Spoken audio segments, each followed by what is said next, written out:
Exode chapitre 36. Je lis au nom de Jésus.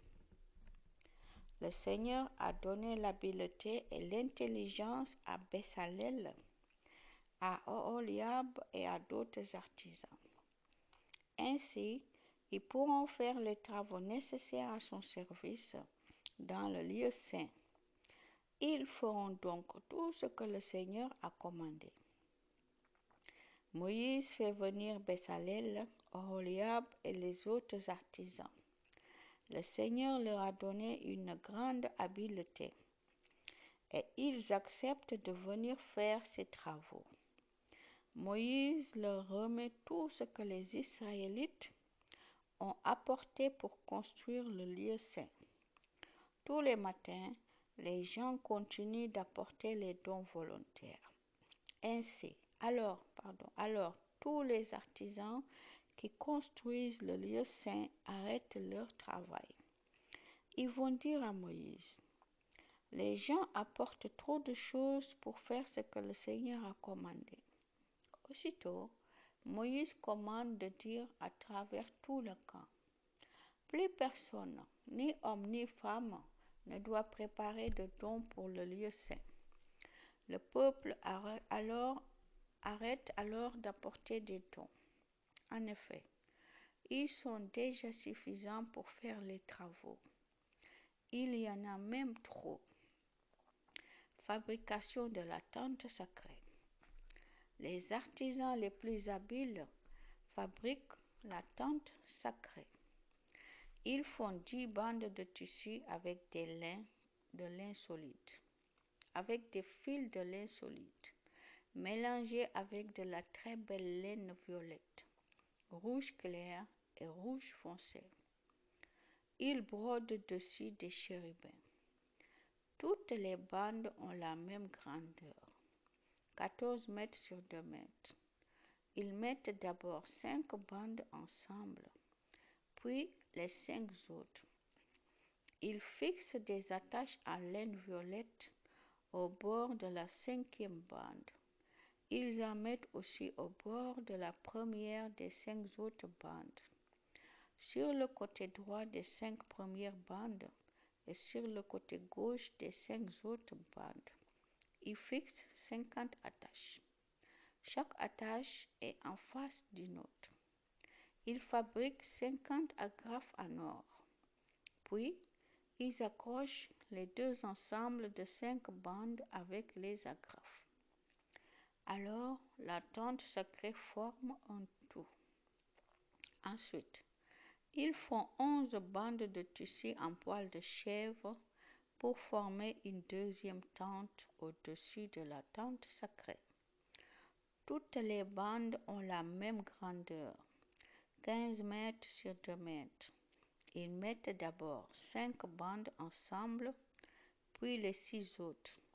Ils fixent 50 attaches au bord de la 5e bande et 50 attaches au bord de la première des 6 autres bandes.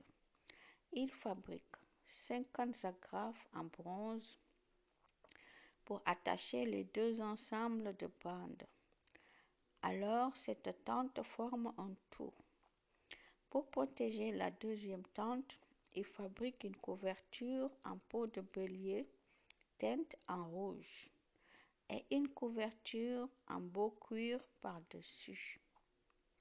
Ensuite, ils fabriquent des cadres en bois d'acacia et ils les mettent debout pour soutenir la tente sacrée. Tous les cadres se ressemblent. Chaque cadre a 5 mètres sur 75 cm. En bas, on laisse dépasser 2 morceaux de bois parallèles. Ils fabriquent 20 cadres pour le côté sud de la tente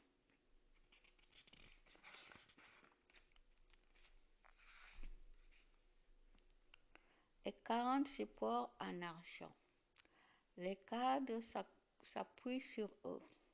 Chaque cadre a 2 supports. Pour le faire tenir debout, on enfonce les 2 morceaux de bois qui dépassent dans les 2 supports.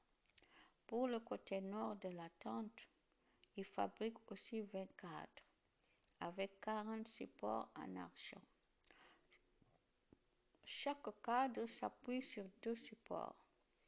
Pour le fond de la tente, à l'ouest, il fabrique 6 cadres, plus de 2 cadres spéciaux pour les coins du fond. Ces 2 cadres sont écartés en bas, mais ils se rejoignent en haut dans le premier anneau. Tous les 2 sont pareils et ils servent de cadre pour les coins de la tente. Le fond de la tente sacrée comprend donc 8 cadres et 16 supports en argent. Chaque cadre s'appuie sur 2 supports.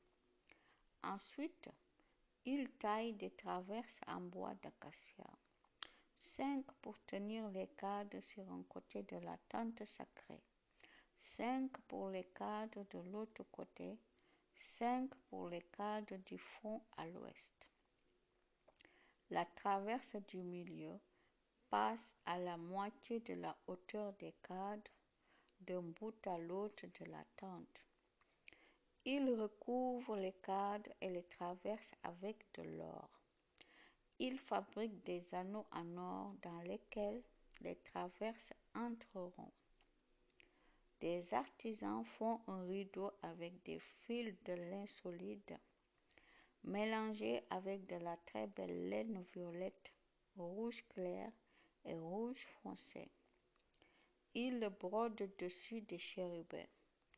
Il coupe 4 colonnes en bois d'acacia et il les recouvre d'or. On peut y fixer le rideau avec des crochets en or. Ces colonnes sont plantées sur 4 supports en argent. Pour l'entrée de la tente sacrée, des brodeurs font un autre rideau avec des fils de lin solide mélangés avec de la très belle laine violette, rouge clair et rouge foncé. Pour porter le rideau, ils fabriquent 5 colonnes avec leurs crochets et des tiges. Puis, ils recouvrent d'or le haut des colonnes et les tiges. Les 5 supports sont en bronze. Amen. Gloire à Dieu.